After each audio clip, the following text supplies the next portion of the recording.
সবাইকে স্বাগতম আমাদের আরেকটা নতুন ব্লগে। তো এখন হইতেছে সকাল বাজে 11টা। তো আজকে ভাবছি কি আমের আচার বানাবো। তো আমাদের গাছে যে আম হয়েছে, আমের আঠিও হয়েছে, আর কিছুদিন পরে হয়তো পাইকে যাবো। সেই জন্য ভাবছি যে পাকার আগে আমের একটু আচার বানাই। তো গাছে থেকে আম পাড়তে যাবো। তো চলেন যাই, আম পেড়ে নিয়ে আসি, গাছে থেকে আম পেড়ে নিয়ে এসে তারপরে আমের আচার বানাবো। ওই যে লিখন ঘোরাঘুরি করতেছে, বাঁশ খুঁজতেছে, কইছে কি একটা বাঁশ খুঁজছে আম পাড়তে যাবো। সেই কারণে ওই যে ঘোরাঘুরি করে আম বাঁশ খুঁজতেছে। এটা তো না গো পাবি না, ওই গো আম মনে হয় উসে না গাছ। দেখি এটাতে যদি পাইলাম, না পাইলে আবার না পাইলে আমি তার ঢেল দিব। আমি ঢেল দিয়া আবার আবি ঢেল দিয়ে বলে আম পড়বো। কিছু নিবে না আম তোমার গে? ও হ আম নিবেন গো আম কাঁচা কাঁচা আম নিবেন গো আম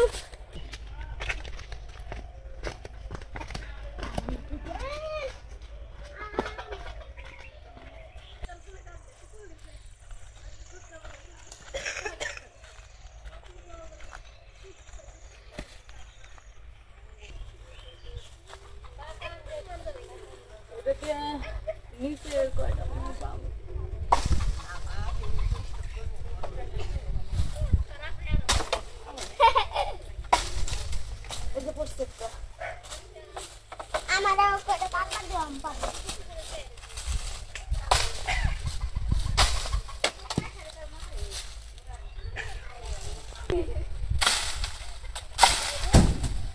চালে গেছে গা। তাহলে ঠিক আছে, পারেন না বুঝা কোন করে গো বানি দেই দাও।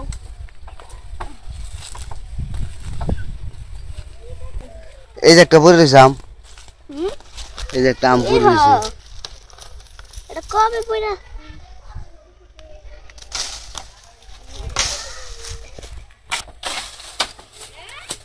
বুঝে পড়ছে।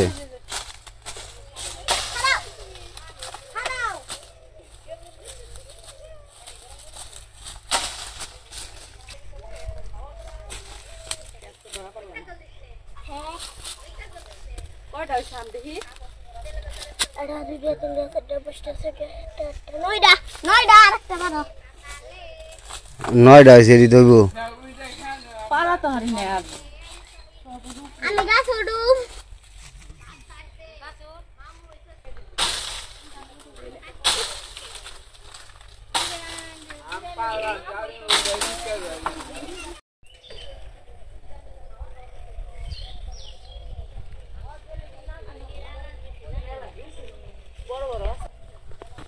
আর তুই কেন রস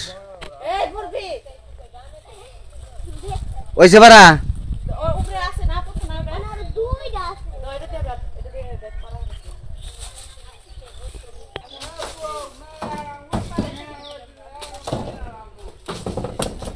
সালের মধ্যে আম পড়ে আর বেজাল হয়েছে। কয়টা আছে সালে? হ্যাঁ বাইরে নোক ধরছি, আমি ধরছি।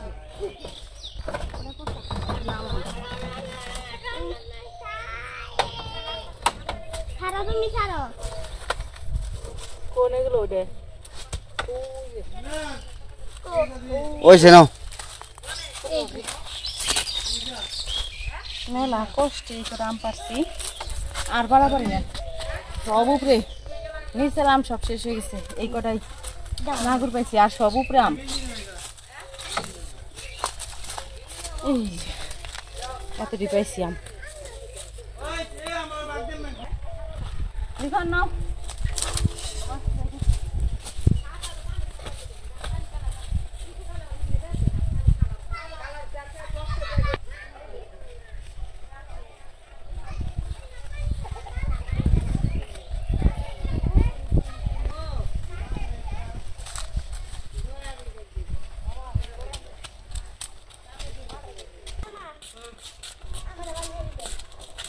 কি বানিয়ে দিবো?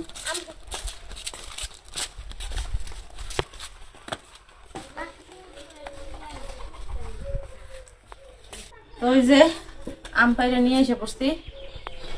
এই কয়টাই পারতে পারছি, আর পারতে পারি নাই, ওরান হয়ে গেছে গে বাঁশ দিয়ে বাড়িতে মানে গ্লাসে দাও। তো এখন আমগুলো একটু ধুয়ে তারপর শুইলে নেই, তারপরে আস্তে আস্তে আচার বানানোর জন্য যা যা লাগে সবকিছু করতে হবে আর কি। গাছে আম হয়েছে আমাদের, গাছে নিচে 2টা ডাল, তো 2 ডালের মধ্যে আম হয়েছে, নিচের ডালের যে আম আছিল ওগুলো সব শেষ হয়ে গেছে, কাঁচা খেয়ে শেষ করে ফেলাইছে। বাড়ির সবাই খাইছে, আমরাও খাইছি, বাড়ির সবাইও খাইছে। একটু বেশি গেছি। তো এই কারণে আর কি আমগুলা শেষ হয়ে গেছে। নিচের ডালে যে কটা আছিল ওই কটাই পেরে নিয়েছি, উপরের ডিপ না করে পাই না, বড় বাঁশ লাগবো, বড় বাঁশ নেই, তো এই কারণে ছোট বাঁশ দিয়ে যে কটা পাইছি ওই কটা নিয়েছি। কিন্তু আমগুলো অবশ্য বড় বড় আছে।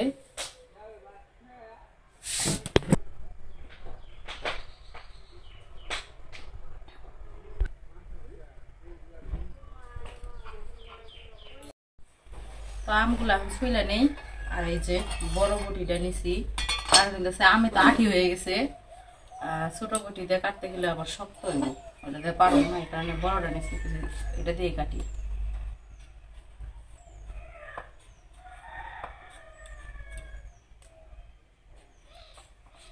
নতুন তো এই কারণে দাঁড় আছে, কিন্তু একটু হলো তেল জ্বালা কম, খসখসা, কাজ করতে করতে তেল জ্বালা হয়ে যায়।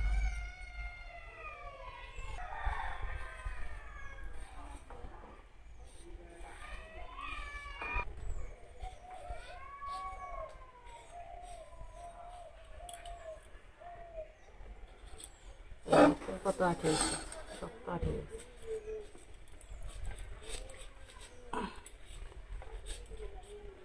বাবা, আর কয়েকদিন আগে বানানো লাগছিল, আঠি বেশি শক্ত হয়ে গেছে, কাটা যায় না। আর কয়েকদিন আগে বানাইলে আঠিগুলো একটু নরম থাকতো।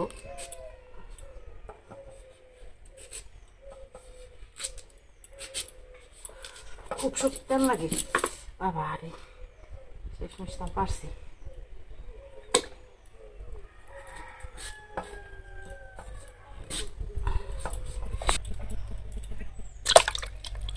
একটা আমের 4টা করে খন্ড করে মামু, কারণ বেশি বড় তো এটা এইভাবে রাখলে ভালো লাগবে না, এই কারণে মাঝখান দিয়ে আরেকটা কাইটে নিতেছি। যেটা ছোট ওইটা করা যাবে ওইভাবে রাখা, কিন্তু বড়টা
আম কাটা শেষ।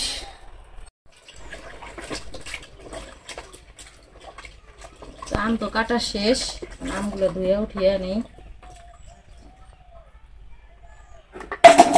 কাঁচা আম তো, তারপরে হইতেছে বটিও নতুন, এই কারণে এই যে লোহা না, লোহার সাথে ঘষা খেয়ে চুকা জিনিস তো ই হয়ে গেছে, কালো হয়ে গেছে আম।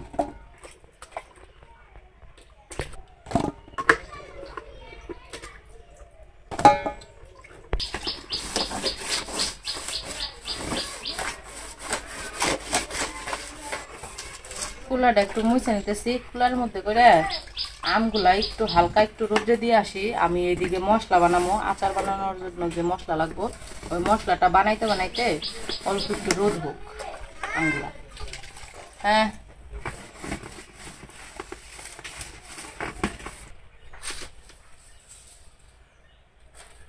আমের জুগলা গরুকে তো খাইবো, তাই না? খাবারে গরু সামনে দাও গা।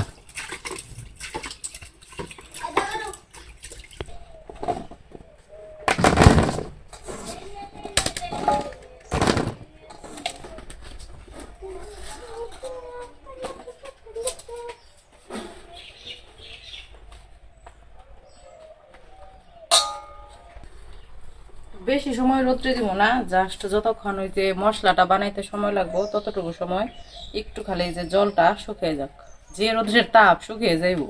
তো দিয়ে আসি, রোদ্রে দিয়ে আসি। এই জায়গায় দিয়ে এখন সিঁড়িতে রোদ আছে। ও বাবা কি গরম!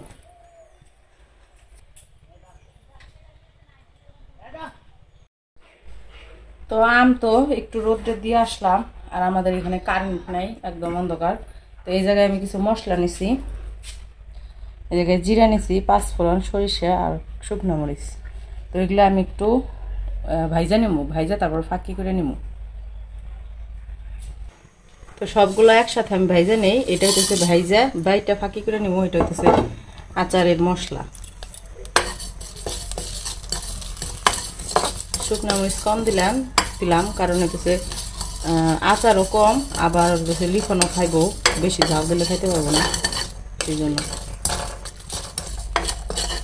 তো আমার মশলাগুলো ভাজা শেষ, এখন এগুলো আমি একটু পাটায় বাইতে দিব।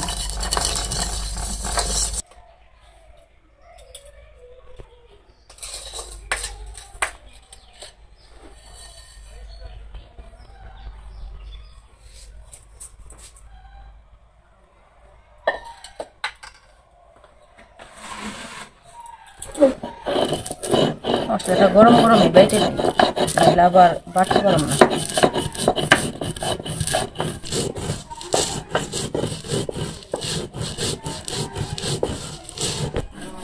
মশলা গ্রান বেড়ে গেছে।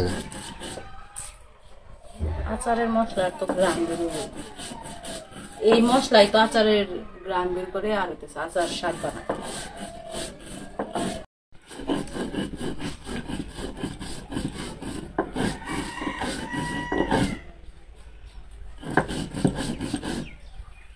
মশলা বাটা শেষ, আমি উঠে নেই।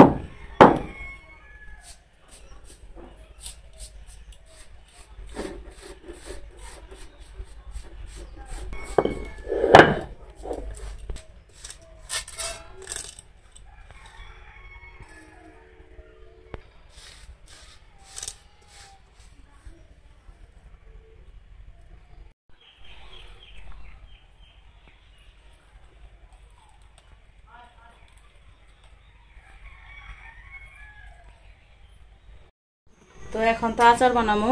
আম তো নিয়ে এসে পড়ছি লোটে থেকে, কড়াইয়ের মধ্যে তেল দিয়ে দিই।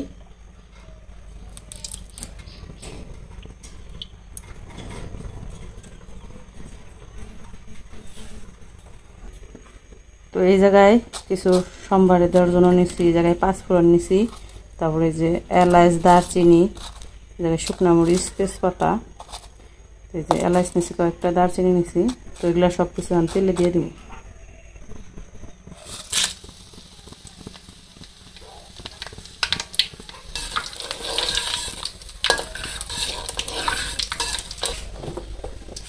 তো এই যে আমগুলা রোদ্রে দিছিলাম, জল যা ছিল জল শুকাই গেছে, এখন এগুলো আমি তেলে দিয়ে দিব।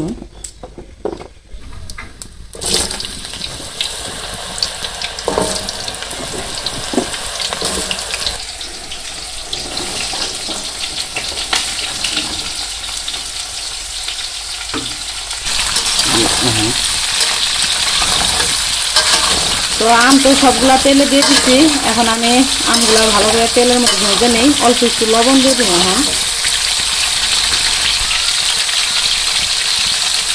অল্প লবণ দিয়ে দিচ্ছি, এখন আমি আমগুলা একটু ভালো করে ভেজে নিই। তো অল্প একটু লবণ দিচ্ছি, আর একটু হলুদ দিয়ে দিব। হলুদ আর লবণ দিয়ে ভাজলে কালারটা, হলুদ দিলে আর কি কালারটা একটু সুন্দর আসে, এই কারণে আর কি হলুদ দিয়ে দিচ্ছি। এখন ভালো করে ভেজে নিয়ে নিই।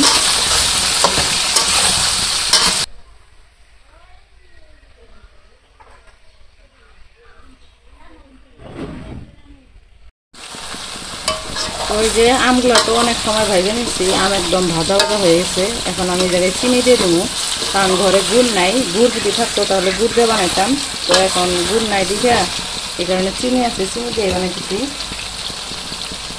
তো এই জায়গায় চিনি নিচ্ছি, চিনিগুলো এখন দিয়ে দিই।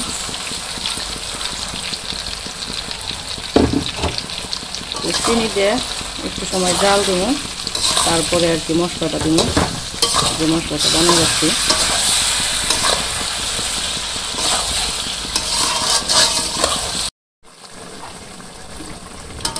তো এই যে চিনি দেওয়ার পরেও অনেক সময় ভাজা ভাজা করে নিচ্ছি। তো আমি তো চিনি দেওয়া বানাইলাম দেখা আচারের কালারটা একটু সাদা সাদা রয়েছে, যদি গুড় দেওয়া বানাইতাম তাহলে একটু লাল হতো। তো এখন এই যে ভাজা মশলাটা দিয়ে দিব।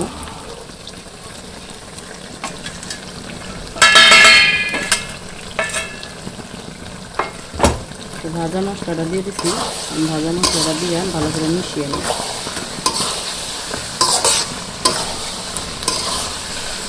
ভাজা মশলা দিয়ে ভালো করে মিশিয়ে নিলে আমার আচার বানানো শেষ।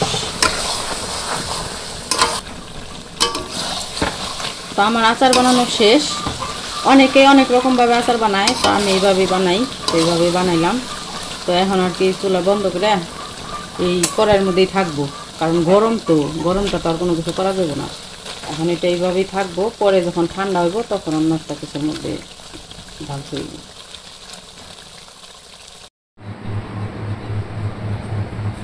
তো আচার তো বানানো শেষ হয়েছে অনেক সময় আগেই, এখন ঠান্ডা হয়ে গেছে।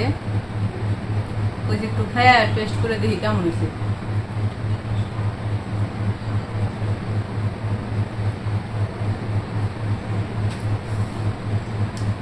এমনি খাইতে স্বাদ হয়েছে, একটু মিষ্টি কম হয়েছে, একটু টকটক হয়েছে, কিন্তু এটা ঠিক আছে। আমের আচার একটু টকটকই ভালো, আর একটু মিষ্টি হইলে আবার লিখনের বাবা খাইতে পারতো না।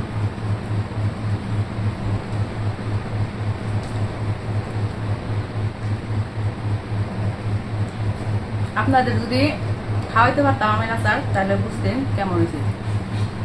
বইলে এখন কি করতে পারবো না, কিন্তু আমার কাছে খুবই ভালো লাগতেছে। এই গরমের মধ্যে টক মিষ্টি আচারের ওদের স্বাদ, বেশি মিষ্টি হলে ভালো লাগতো না। তো যাই হোক, আমার আমের আচার বানানো কেমন লাগলো সবাই জানাবেন। সবাই ভালো থাকবেন, সুস্থ থাকবেন, আর আমাদের পাশে থাকবেন।